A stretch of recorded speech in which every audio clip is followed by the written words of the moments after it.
warahmatullahi wabarakatuh. Salam dan bahagia Ibu dan Bapak Guru dimanapun Anda berada.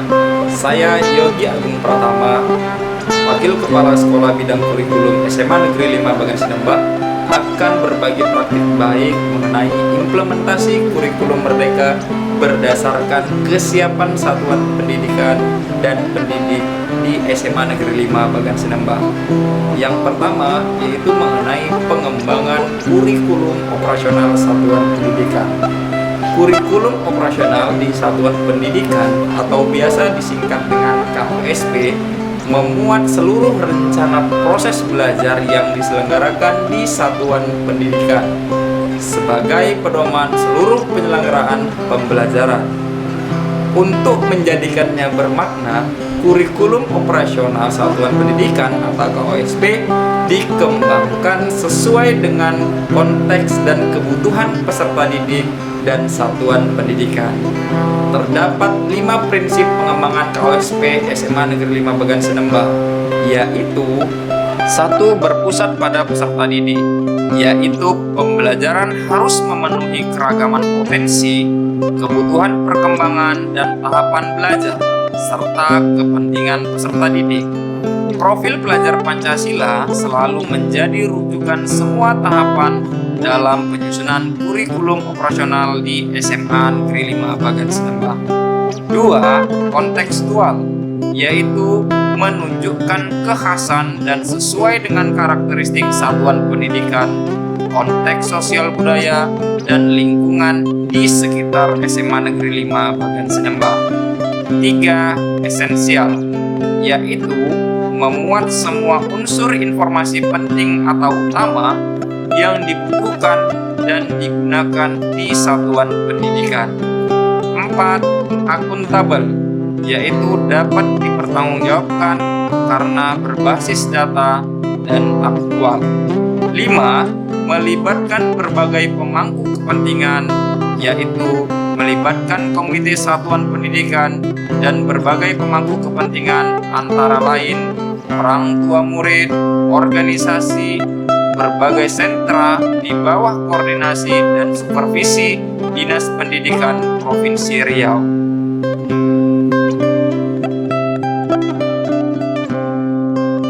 Adapun komponen kurikulum operasional Satuan Pendidikan SMA Negeri 5 Bagan Sinembah memuat 1. Karakteristik satuan pendidikan. 2. Terdapat visi, misi, dan tujuan. Ketiga, pengorganisasian pembelajaran. Yang keempat, rencana pembelajaran. Yang kelima, pendampingan, evaluasi, dan pengembangan profesional. Dan yang terakhir, yang keenam, yaitu terdapat lampiran yang berisikan capaian pembelajaran, tujuan pembelajaran, alur tujuan pembelajaran, dan modul ajar. Pembelajaran sesuai tahap capaian peserta didik adalah pendekatan belajar yang berpusat pada kesiapan belajar murid, bukan pada tingkat kelas. Pembelajaran dirancang dengan mempertimbangkan tahap perkembangan dan tingkat pencapaian peserta didik saat ini, sesuai dengan kebutuhan belajar, serta mencerminkan karakteristik dan perkembangan peserta didik yang beragam. Pembelajaran sesuai tahap capaian peserta didik merupakan salah satu semangat dalam Merdeka Belajar, di mana pengajaran pada peserta didik disesuaikan dengan tingkat capaian dan kemampuan awal mereka. Pelaksanaan pembelajaran sesuai tahap capaian peserta didik di SMA Negeri 5 Bagan Sinembah disesuaikan dengan karakteristik, potensi, serta kebutuhan peserta didik. Dimulai dari melakukan asesmen awal yang bertujuan untuk menilai kesiapan masing-masing murid untuk mempelajari materi yang telah dirancang. Dengan demikian, guru bisa melakukan pengelompokan berdasarkan tingkat kesiapan yang sama. Kemudian, selama proses pembelajaran, guru akan mengadakan asesmen formatif secara berkala.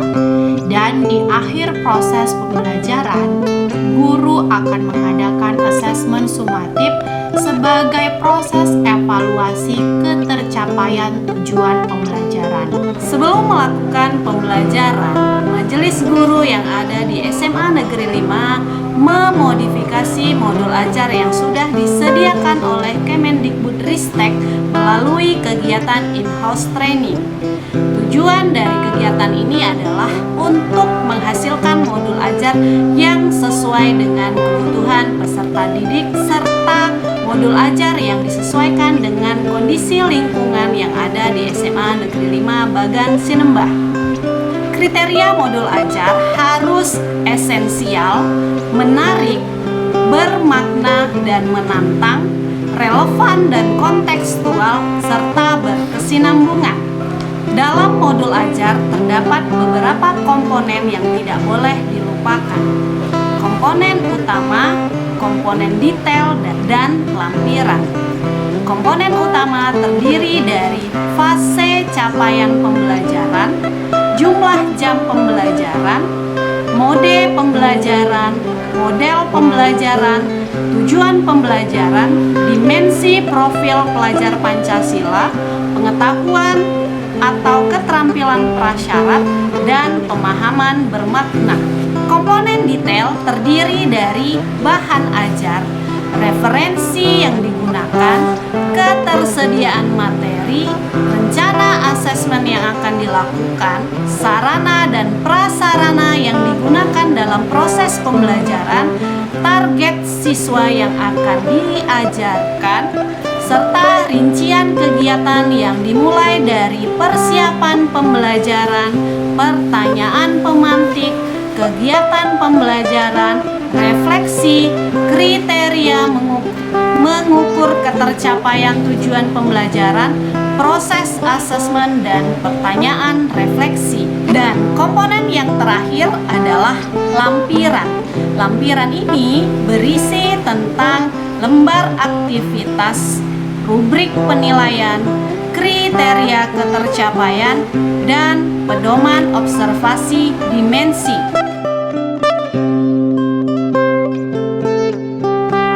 Suatu hal yang baru dari kurikulum kali ini yaitu proyek penguatan profil pelajar Pancasila atau sering dikenal dengan istilah P5. Untuk SMA Negeri 5 Bagan Sinembah telah melakukan 3 proyek, yaitu Saku, Sampahku, Kebunku. Yang kedua, Jelajah Kampung Bali. Dan yang ketiga adalah Indonesia adalah kita. Dalam pelaksanaan proyek, kami perlu melakukan in-house training untuk merancang modul ajar pada proyek penguatan profil pelajar Pancasila. Dalam penyusunan modul ini, kami membaginya menjadi beberapa bagian. Yang pertama yaitu modul pengenalan, di mana modul pengenalan ini berisi mengenai apa dimensi yang dibahas dalam proyek tersebut. Kemudian tema yang dikembangkan dari proyek tersebut, dan yang ketiga membahas apa yang akan dilakukan dalam proyek tersebut. Kemudian tahapan yang kedua dikenal dengan tahapan kontekstual, di mana di sini lebih menjelaskan secara rinci proyek yang akan dilaksanakan. Yang ketiga yaitu tahapan aksi, di mana murid melakukan semua rangkaian yang telah disiapkan dalam proses pengenalan dan kontekstual. Selanjutnya yang keempat yaitu panen karya. Panen karya ini mengambil hasil dari proyek yang telah dilaksanakan oleh murid. Dan yang terakhir adalah refleksi. Nah, refleksi digunakan sebagai bahan evaluasi terhadap jalannya proyek. Modul ajar proyek berisi mengenai yang pertama, membahas mengenai persiapan siswa dalam proses yang akan dilakukan.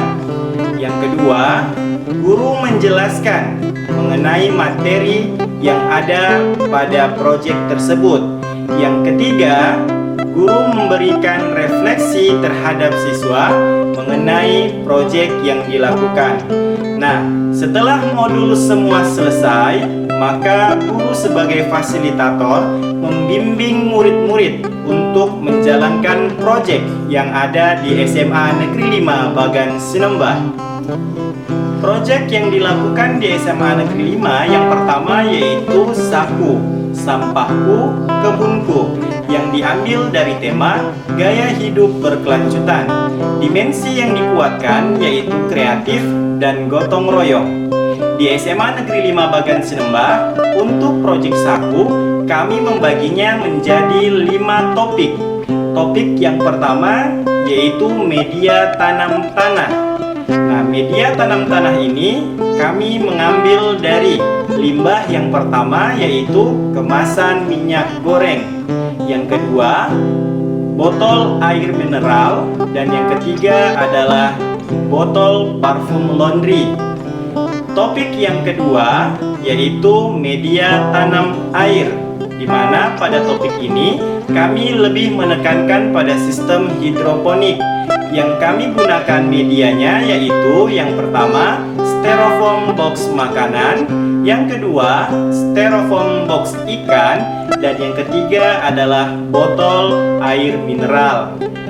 Nah, untuk topik yang ketiga kami membaginya menjadi 2, yaitu kompos. Kompos terdiri dari kompos padat dan kompos cair. Untuk yang terakhir, kami juga membaginya menjadi 2. Untuk kelas 10, 10.1, 10.2, dan 10.3, kami membuat topik ekobrik. Kemudian untuk kelas 10.4 dan 10.5, kami mengambil topik daur ulang, di mana menggunakan limbah-limbah tersebut menjadi bahan yang memiliki nilai seni dan nilai tepat guna. Proyek kedua yang dilakukan di SMA Negeri 5 Bagan Sinembah yaitu Jelajah Kampung Bali, yang diambil dari tema kearifan lokal. Dimensi yang dikuatkan pada profil kali ini yaitu dimensi bernalar kritis, yang kedua berkebinekaan global, dan yang ketiga adalah kreatif. Dalam pelaksanaannya, Jelajah Kampung Bali, kami melakukan sebuah penelitian sederhana mengenai aspek-aspek yang ada pada masyarakat Kampung Bali. Yang pertama, pada aspek kelahiran. Yang kedua, pada aspek kematian. Yang ketiga, pada aspek peribadahan. Yang keempat, pada aspek sistem sosial masyarakatnya. Dan yang kelima, pada aspek pernikahan masyarakat Kampung Bali. Nah, hasil akhir pada proses penelitian ini berupa laporan penelitian sederhana, kemudian film dokumenter, dan yang ketiga adalah poster. Dalam pelaksanaannya, kami melakukan kunjungan secara langsung ke Kampung Bali yang berada di Dusun Sumber Makmur, Kecamatan Balai Jaya. Proyek yang ketiga yang dilakukan di SMA Negeri 5 Bagan Sinembah yaitu Indonesia Adalah Kita, yang diangkat dari tema Bhinneka Tunggal Ika. Dimensi yang dikuatkan yang pertama adalah beriman bertakwa kepada Tuhan Yang Maha Esa dan berakhlak mulia, bergotong royong, kreatif, mandiri, dan berkebinekaan global. Dalam pelaksanaannya, kami membaginya menjadi 5 jilid. Jilid yang pertama, kami mengambil usulan yaitu tari tradisional. Jilid yang kedua, yaitu permainan rakyat. Jilid yang ketiga, narasi kebangsaan. Jilid yang keempat, makanan Nusantara. Dan jilid yang kelima, film pendek. Nah, itulah dia serangkaian proyek yang dilakukan di SMA Negeri 5 Bagan Sinembah dalam fase E. Demikianlah berbagi praktik baik implementasi kurikulum merdeka berdasarkan kesiapan satuan pendidikan dan pendidik di SMA Negeri 5 Bagan Senembang. Mudah-mudahan bisa menginspirasi kita semua. Saya akhiri, billahi taufiq wal hidayah. Wassalamualaikum warahmatullahi wabarakatuh. Salam dan bahagia ibu dan bapak guru dimanapun Anda berada. Bergerak, tergerak, menggerakkan.